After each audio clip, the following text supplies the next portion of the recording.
Hello and welcome to Harmony Hall, a sacred space for all. As we gather in peace, we will grow in our beliefs and let our spirits breathe, as we gently explore the many faiths and religions that shape our spiritual world. Harmony Hall is a place of respect, reflection, and spiritual curiosity. And today we'll be talking about the Sumerian King List, an ancient and mysterious record of kings who ruled the earth long ago, some for hundreds or even thousands of years. Thank you for being here today and for choosing Harmony Hall to help you on your spiritual walk to self-discovery. Long before the Bible was written, before the pyramids rose, there was Sumer, an ancient land nestled in what is now southern Iraq. And from this cradle of civilization comes a mysterious and powerful text, the Sumerian King List. This ancient document doesn't just record rulers, it tells a story of kings who reigned for thousands of years, of great floods, of divine authority, and of power passed down from the heavens.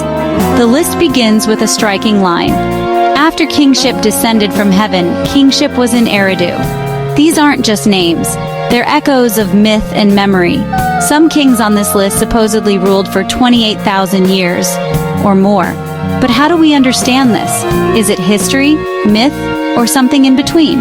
Like many ancient spiritual texts, the Sumerian King List may blend truth and legend, pointing to a time when divine power and earthly rule were believed to be one and the same. The Sumerian King List is carved into stone and preserved on clay tablets, written in the ancient Sumerian language, using wedge-shaped cuneiform script. It begins with the names of antediluvian, or pre-flood kings, rulers who reigned before a great flood swept across the land. These earliest kings, like Alulim of Eridu, said to rule for 28,800 years, and Dumuzid the shepherd for 36,000 years, stretch the imagination and challenge modern understanding. But rather than dismiss these reigns as fantasy, we might ask, could they symbolize an ancient longing for divine wisdom? Do they reflect how early civilizations understood time, power, and the sacred? Then came the flood. At the center of the King List lies a great turning point. The flood swept over. This line echoes across cultures, found in the Epic of Gilgamesh, the Bible, and other traditions. After the flood, the list continues with more familiar, shorter reigns. Kings rule for decades rather than millennia. The mythical begins to give way to the historical.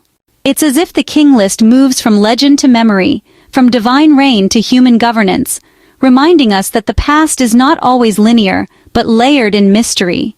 In ancient Mesopotamia, everything changed. Archaeologists unearthed clay tablets inscribed with mysterious wedge-shaped writing, cuneiform, the world's earliest known script.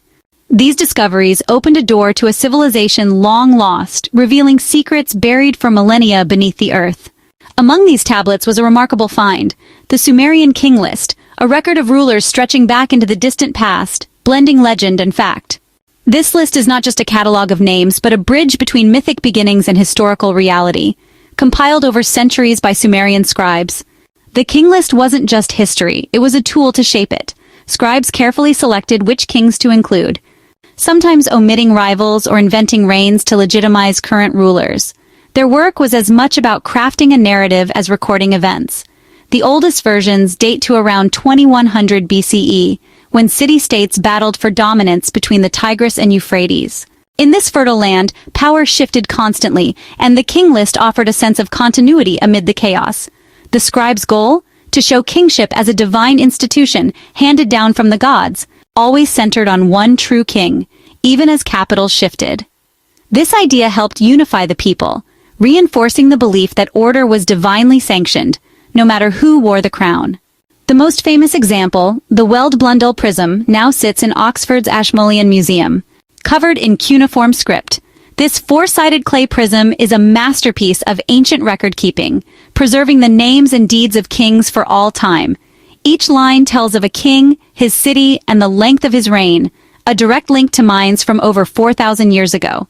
Through these inscriptions, we glimpse the ambitions, fears, and hopes of a civilization striving for immortality. The King List is part political propaganda, part religious belief, and part historical memory. It blurs the line between legend and fact, shaping how the Sumerians saw themselves and their place in the cosmos. It emerged from a culture inventing cities, law, and government, seeking stability in a world of constant change. The King List was a foundation for identity, a reassurance that order would always return. The list presented a neat succession of rulers, suggesting chaos was only a brief interruption in a divinely ordained order. It was a powerful message to the people. Their world was guided by fate and the will of the gods. It was a message. We have always been ruled by kings, and we always will be. This idea shaped Sumerian society for generations, echoing through their laws, rituals, and daily life. For the Sumerians, this document was a key to understanding their world. It explained the past, justified the present, and offered hope for the future. For us, it's a window into the dawn of civilization, a testament to humanity's enduring quest to remember, to record, and to make sense of the world. The deeds of kings and the rise and fall of cities lived only in the words of elders, vulnerable to the shifting sands of time. The Sumerian King List is a remarkable chronological record, meticulously inscribed on ancient clay tablets. It details the succession of Sumer's rulers, naming each king, his city, and the number of years he reigned. This document is not just a list, it's a window into the political and spiritual world of ancient Sumer. When one city fell or lost its power, the kingship was believed to move to another, creating an unbroken chain of authority that stretched from the mythic dawn of civilization to the scribe's own era. This movement of kingship was seen as both a historical and a divine process. The King List opens with the evocative line, "After the kingship descended from heaven, the kingship was in Eridu." This phrase declares that kingship itself was a sacred gift bestowed upon humanity by the gods, and Eridu was the first city to receive it. The list then traces the transfer of power from Eridu to other great cities, Uruk, Ur, and beyond, presenting a unified vision of rule that connected all Sumerian city-states in a single divine narrative. For the Sumerians, this was more than history. The King List was a foundational text, legitimizing dynasties by linking them directly to divine authority and the will of the gods. It served as powerful propaganda, discouraging rebellion and justifying the current ruler's power by showing an unbroken, God-given line of kings. For us today, the King List is a rare and invaluable source, preserving the names of rulers and cities that might otherwise have vanished from memory. Yet, the list is far from objective. It is selective and biased. Scribes omitted rival dynasties, inconvenient rulers, and periods of chaos that didn't fit the official story. The King List is not a perfect record, but a carefully crafted story, one that weaves together power, the favor of the gods, and the destiny of a people. To truly understand its meaning, we must read between the lines, questioning what was left out as much as what was included. Ultimately, the Sumerian King List is as much about how the Sumerians wanted to remember and shape their past as it is about what actually happened. It is a testament to the enduring power of storytelling in shaping history and identity. The King List's earliest rulers are shrouded in myth with reigns lasting tens of thousands of years. These antediluvian kings, rulers before a great flood, are said to have reigned for periods that defy logic. Alulim of Eridu, 28,800 years. Alangar, 36,000 years. 8 kings, 5 cities, 241,200 years in total. These numbers aren't meant to be literal. They evoke a sacred, distant past, a golden age closer to the gods. Scholars debate their meaning, symbolic numerology, lost calendar systems, or pure myth. The most likely answer: these kings were legendary ancestors, not historical figures. Their epic reigns separate the mythical era from the historical age that followed. The Sumerians used these stories to give their civilization deep, ancient roots. The King List's early section is a statement. Our origins are divine, our past immeasurably old. It's myth and memory, not history as we know it. The Sumerian King List pivots on a single cataclysmic event, the Great Flood. This moment is not just a story but a dividing line in the ancient narrative, separating the world of myth from the dawn of history. The flood swept over. With those words, the King List signals a world reset, mythical reigns end, and a new era begins. The flood acts as a cosmic eraser, wiping away the impossibly long-lived kings and their fantastical deeds. After the flood, kingship descends once more, this time to the city of Kish. This marks a fresh start for civilization, as if humanity is given a second chance to rebuild and redefine itself. The post-flood kings still boast impressively long reigns, but now their years are measured in centuries, not the thousands of years claimed before. This subtle change hints at a shift in thinking, from the realm of gods and legends to something more grounded. This gradual shortening of lifespan signals a profound transformation. The King List is moving away from pure myth, inching closer to the world of real historical memory. The flood story itself echoes across ancient cultures, Noah's Ark in the Bible, the Epic of Gilgamesh in Mesopotamia, showing just how deeply this myth is rooted in the collective imagination of humanity. For the Sumerians, the flood was more than a disaster. It was divine judgment, a cleansing force that wiped out the old world and legitimized the rise of a new order. It was a reminder that the gods held ultimate power over human fate. Kingship after the flood was seen as a sign of divine favor, reinforcing the king's sacred role as mediator between gods and people. The king was not just a ruler, but a chosen link between heaven and earth. The flood narrative served as a constant reminder. Civilization is fragile, always dependent on the unpredictable will of the gods. It taught humility and respect for forces beyond human control.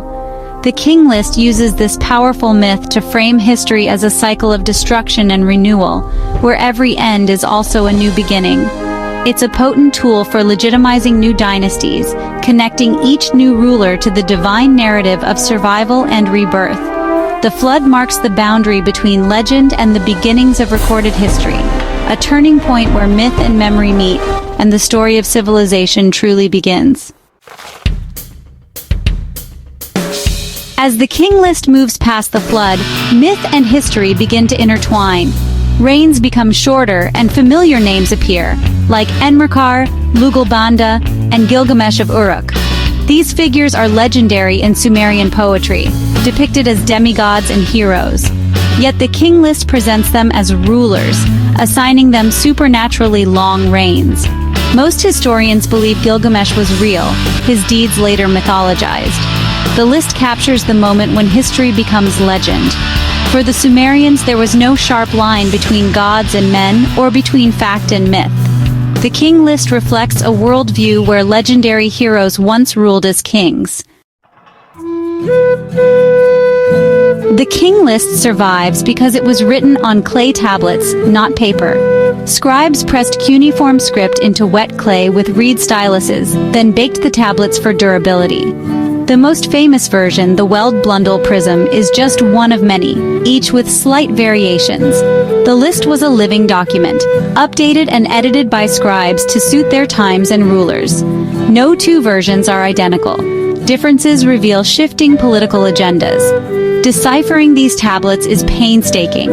Many are broken, the script complex, and the language long dead. Yet, through this work, we hear voices from 4,000 years ago. The durability of clay has preserved their vision of history. The King List's survival is a testament to the power of writing. It's a message from the ancient world, still legible today. For historians, the King List is both a treasure and a challenge. It offers a framework for early Mesopotamian history, but its political bias is clear. The list promotes the idea of a single, divinely sanctioned king, ignoring the reality of rival city-states. Archaeological evidence shows Sumer was often divided, not united. The list's chronology is also problematic. Fantastic reigns and inconsistent dates make timelines tricky. Historians cross-reference the King List with other texts and archaeology to reconstruct the past. The list is best read as a political and cultural document, not a literal record. It reveals as much about Sumerian beliefs as it does about actual events. Despite decades of study, the King List remains full of mysteries. The meaning behind the immense reigns of early kings is still debated, symbolic, astronomical, or something else. The selection of cities and omission of others hints at political motives we may never fully unravel. Some kings appear nowhere else in the archaeological record.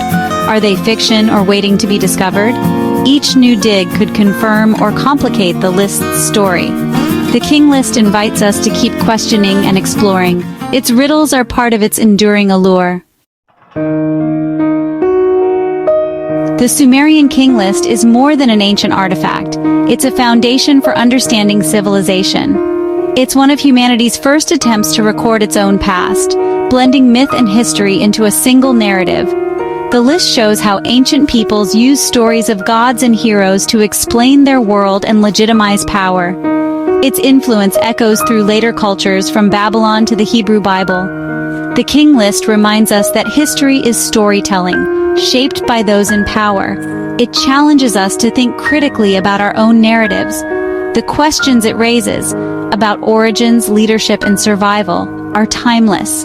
The clay tablets are a message from the dawn of time, still speaking to us today. The King List endures because it captures the human need to understand and remember. It's a legacy in clay, connecting us to the ancient world. The Sumerian King List is more than an old record of rulers. It's a bridge between heaven and earth, myth and memory, faith and fact. It reminds us that the search for truth has always walked hand in hand with wonder. That long before modern religions, people looked to the skies, to the gods, and to their kings for meaning and direction. Humanity has always been reaching for purpose, for guidance, and for the sacred. What do we believe about power? Where do we think wisdom comes from? And how do we make sense of the stories left behind? Thank you for joining me today on this sacred walk through time to the very first ancient manuscript humanity ever preserved. Thank you for joining me today on this sacred walk through time. Here in Harmony Hall, we gather in peace, grow in our beliefs, and let our spirits breathe, as we gently explore the many faiths and religions that shape our spiritual world. Join us next time, as we continue this journey of wonder, wisdom, and reflection, because here in Harmony Hall, all religions are welcomed and every voice is heard.